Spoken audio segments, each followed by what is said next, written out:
Neste vídeo vamos falar das chamadas gratificações de balanço, como é que elas se contabilizam, quais as suas implicações fiscais e vamos também ver um caso prático sobre esta matéria.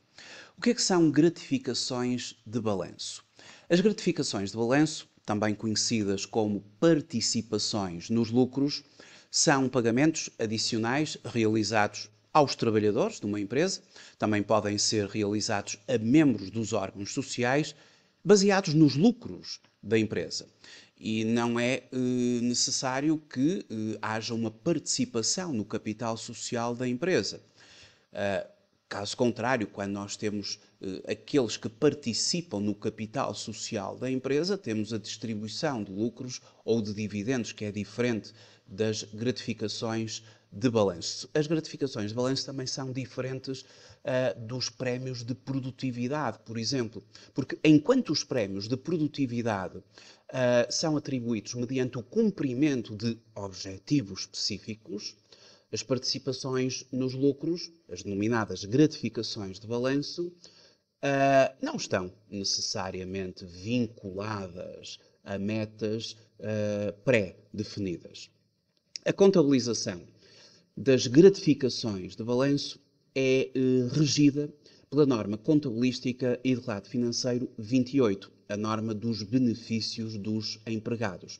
E segundo esta norma, a participação nos lucros deve ser reconhecida como um gasto do período, quando uma obrigação presente, a qual pode ser legal ou construtiva, de fazer tais pagamentos em consequência de acontecimentos passados e quando é possível fazer uma estimativa fiável dessa obrigação. Eu disse que existe uma obrigação presente, legal, ou seja, com base na lei, ou construtiva. E uma obrigação construtiva, ela pode surgir quando a entidade tem uma prática enraizada de remunerar os trabalhadores através de gratificações por participação, por lucros. Idealmente, deveria existir um plano formal de participação nos lucros, mas na sua ausência, uma prática passada que proporcione evidência clara da quantia da obrigação pode ser suficiente. Como é que é feita a contabilização ou o reconhecimento destas gratificações? Caso estejamos efetivamente a cumprir os tais requisitos da norma contabilística e de relato financeiro 28, as gratificações de balanço ou a participação nos lucros por trabalhadores ou membros dos órgãos sociais são reconhecidas no período a que o lucro diz respeito como gasto do período, independentemente do respectivo pagamento só ocorrer no período subsequente. E, consequentemente, vamos aplicar aqui o pressuposto do acréscimo. Estamos perante acréscimos de gastos. Vamos acrescer ao período N um gasto cujo pagamento vai ocorrer apenas no período seguinte. Para ilustrar esta situação, vamos pegar aqui no exame de avaliação à Ordem dos Contabilistas Certificados do dia 11 de janeiro de 2025, na sua versão A. O enunciado 1, a versão A.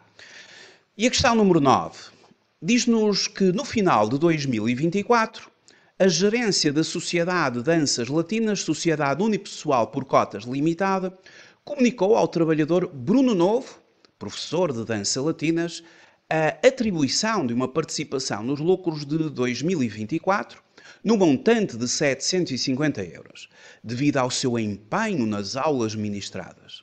Este montante será pago em abril de 2025. Fernando Coimbra, que no contexto aqui do exame é o contabilista certificado da empresa, terá que proceder ao respectivo reconhecimento contabilístico da participação nos lucros destinada a Bruno Novo. Pressupõe-se que não existe incidência de tributação em IRS nem contribuições para a Segurança Social.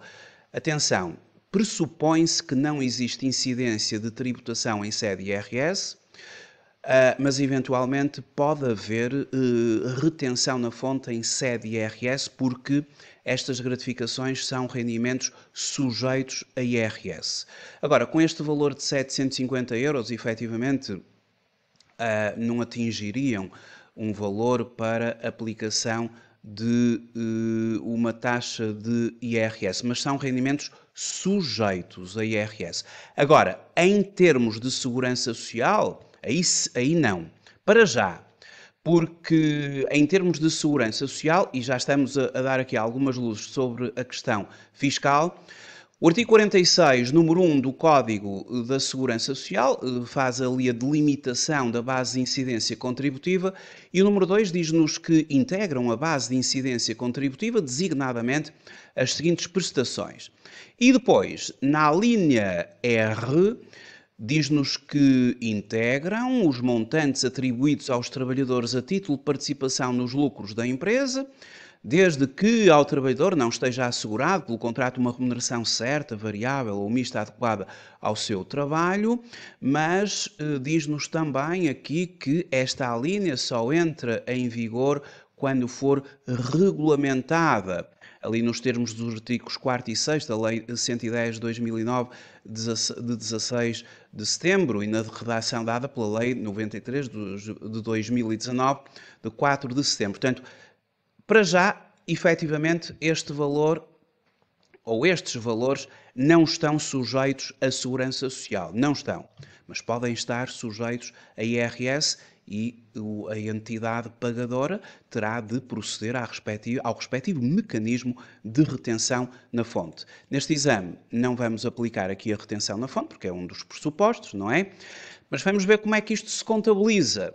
Bom, como é que eu contabilizaria esta situação? Eu também quero referir que deste texto infere-se aqui uma obrigação construtiva baseada na comunicação que é feita ao trabalhador e também numa estimativa precisa de 750 euros. Portanto, eu vou considerar que estão efetivamente cumpridos os requisitos da norma contabilística e relato financeiro número 28, uma obrigação construtiva, uma obrigação presente, uma obrigação construtiva, em que é possível, e é feita mesmo, uma estimativa fiável. E nesse âmbito, como é que se contabilizaria esta situação através também do pressuposto do acréscimo? No dia 31 de dezembro do ano N, aqui 2024, nós vamos fazer o reconhecimento da estimativa da gratificação ao trabalhador. E para tal, vamos debitar como gasto do período, porque o lucro, ele pertence ao período de 2024, foi conquistado no período 2024, e vamos contabilizar como gasto do período na conta 632, que é uma conta de gastos com pessoal, debitando-a por 750 euros. Gasto do período a que diz respeito. O pagamento só vai ocorrer no período seguinte. E como tal, é a conta 2722 que vai ser aqui o veículo da incorporação do pressuposto do acréscimo nesta situação. Credores por acréscimos de gastos. Vamos creditar esta conta por 750 euros. Ela vai, assim, o seu valor, figurar no balanço da empresa, sendo credores por acréscimos de gastos, no passivo corrente da empresa. Portanto, esta contabilização ela vai ter impacto na demonstração dos resultados, gasto do período, vai provocar uma diminuição do resultado contabilístico da empresa. A ligação entre a demonstração dos resultados, que é feita pelo resultado líquido, também vai impactar o próprio balanço, diminuindo o capital próprio da empresa. E depois temos a conta 2722, que vai provocar um aumento do passivo corrente da empresa. Ora, isto é aquilo que faríamos no dia 31 de dezembro do período N. E no ano seguinte? No ano seguinte, vai, efetivamente, segundo aqui o enunciado, este montante será pago em abril de 2025. E, portanto, nessa altura, nós vamos fazer o reconhecimento da atribuição das gratificações aos trabalhadores e haverá o tal processamento de salários, onde começamos desde já por fazer o seguinte. A conta 2722, que no ano N foi creditada, ela agora passa a ser debitada, e saldou-se esta conta de acréscimos de gastos, por débito da conta pessoal, e nomeadamente a conta 2312.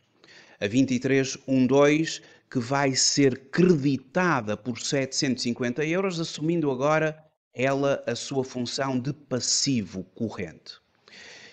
E fazendo o pagamento ao respectivo trabalhador, o reconhecimento do pagamento das gratificações por transferência bancária, a tal conta 2312, há pouco creditada, assumindo ela agora o tal passivo corrente, vai ser debitada por 750 euros, saldamos as contas com o trabalhador e creditamos a conta 121, saindo do banco os tais 750 euros para transferência ao trabalhador. E fica o lançamento completo. Agora, voltando à questão fiscal. Já vimos que estas gratificações podem fazer retenção na fonte e são rendimentos sujeitos ao IRS. Para já, não incide segurança social sobre elas, também já vimos isto. Mas qual a consequência em termos de IRC? Porque trata-se de um valor contabilizado como um gasto do período, que tem impacto nos resultados contabilísticos da empresa, diminuindo-os. E será que isto é aceite? Bom, será que se trata de um gasto fiscalmente aceite?